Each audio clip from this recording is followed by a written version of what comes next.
बिस्मिल्लाहिर्रहमानिर्रहीम। शुरू अल्लाह के नाम से जो बड़ा मेहरबान और निहायत रहम फरमाने वाला है। मोहतरम नाजरीन, एक दिन हजरत बाबा फरीदुद्दीन मसूद गंज शकर रहमतुल्लाह अलैह पाक पतन शरीफ में सर झुकाए अपने आस्ताने पर इबादत और जिक्र अज़कार में मशगूल थे। आपने एक लम्हे के लिए अपना चेहरा मुबारक उठाया तो आप क्या देखते हैं कि एक औरत सर पर दूध का घड़ा रखे हुए निहायत तेजी में भागती जा रही थी। आपने उस खातून से पूछा, ए नेक बख्त, इतनी तेजी से कहाँ जा रही हो और तुम्हारे सर पर ये क्या है? औरत ने रुककर कहा, ए भले इंसान, मुझे मत रोको, मैं बहुत जल्दी में हूँ, मैं कहीं जा रही हूँ, मुझे जाने दो। अगर मैं वहाँ देर से पहुँची तो मेरा बहुत ज्यादा नुकसान हो जाएगा। आप रहमतुल्लाह अलैह ने उससे माजरा पूछा तो शुरू में तो उसने बताने से गुरेज किया, मगर जब आपने इसरार किया तो उस औरत ने बताया कि ए नेक बुजुर्ग, इस कस्बे में एक जादूगर जोगी रहता है। हम गरीबों पर उसने इस कदर मुसीबत और जुल्म ढा रखा है कि हम बयान नहीं कर सकते। वो जो चीज हमसे मांगता है हमें देनी पड़ती है, अगर हम ना दें तो हम मुसीबत का शिकार हो जाते हैं। वो अपने जादू से हमें दर्द और तरह तरह की बीमारियों में मुब्तला कर देता है। हर रोज एक न एक घर के लोगों को उसे अपने जानवरों का दूध पहुंचाना होता है। अगर उसे दूध ना पहुंचाया जाए तो घर का सारा दूध खून बन जाता है। मैं इसलिए तेज तेज जा रही हूँ कि आज मेरी बारी है, और अगर देर हो गई तो कोई नई मुसीबत मेरे और मेरे घर वालों के सर पर टूट पड़ेगी। बाबा फरीद रहमतुल्लाह अलैह ने उस दुखी औरत की दास्तान सुनी तो फरमाया कि ए खातून, आज तुम यहाँ मेरी मजलिस में बैठ जाओ, बल्कि ऐसा करो कि अपने जानवरों का ये दूध जो तुमने सर पे उठाया हुआ है मेरे इन दरवेशों में तकसीम कर दो। हम देखते हैं कि वो जोगी क्या कर लेता है, हम खुद उससे निपट लेंगे। शुरू में तो वो औरत आपकी बातें सुनकर हैरान हो गई, लेकिन आपकी शीरी जुबान और नरम गुफ्तार ने उस औरत को आप रहमतुल्लाह अलैह पर यकीन करने पर मजबूर कर दिया और वो वहीं पर बैठ गई। उसने दूध का घड़ा अपने सर से उतारा और तमाम फकीरों और गरीबों में तकसीम कर दिया। वो जोगी जादूगर के खौफ से थर थर कांप रही थी। थोड़ी ही देर में वहाँ से जोगी जादूगर के एक चेले का गुजर हुआ। उसने जब देखा कि वो औरत जिसने जोगी जादूगर के यहाँ दूध पहुँचाना था उसने जोगी के हिस्से का दूध फकीरों में बांट दिया है, तो वो हसद और गैरत से जल उठा। वो औरत को गालियां बकने लगा। हजरत बाबा फरीद रहमतुल्लाह अलैह ने उसे समझाया कि अरे ओ बदबख्त, इस किस्म की बदजुबानी से बाज आ जाओ, अगर तुम बाज नहीं आओगे तो तुम्हारे साथ बहुत बुरा होगा। जब आपके समझाने पर भी वो बाज ना आया तो आपने जलाल में आकर फरमाया कि अल्लाह के हुक्म से खामोश हो जाओ। आपका ये कहना था कि उसकी जबान मुकम्मल बंद हो गई और उसके पांव जमीन में जकड़े गए। अब ना तो वो बोल सकता था और ना ही अपनी जगह से हिल सकता था। फिर वहाँ उसके पीछे जोगी का एक और चेला पहुँचा तो उसके साथ भी ऐसा ही हुआ, और फिर इसी तरह जोगी के तमाम चेले आते गए और जमीन में जकड़े जाते गए। आखिरकार जोगी खुद वहाँ पर पहुँचा। जब उसने अपने चेलों को इस हालत में देखा तो वो गजबनाक हो गया और तरह तरह के बकवासात अपने मुंह से अदा करने लग गया। हजरत बाबा फरीद रहमतुल्लाह अलैह ने सदा बुलंद की कि ऐ अल्लाह की जमीन, इस बेदीन को भी उसी तरह जकड़ लो जैसे इसके चेलों को तुमने जकड़ा है। नाजरीन, फिर क्या होता है कि उस जादूगर के भी पांव जमीन में जम जाते हैं। उसने अपने जादू और मंत्र से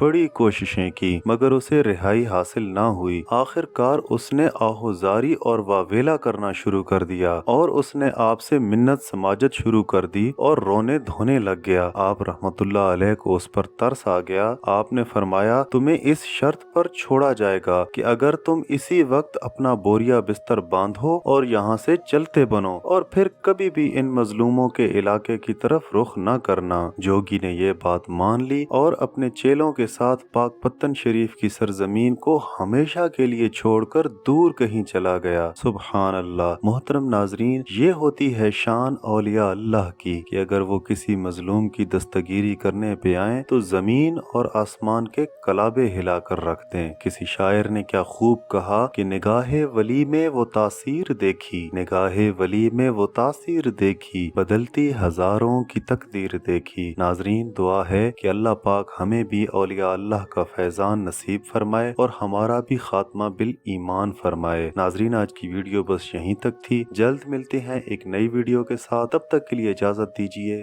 اللہ حافظ۔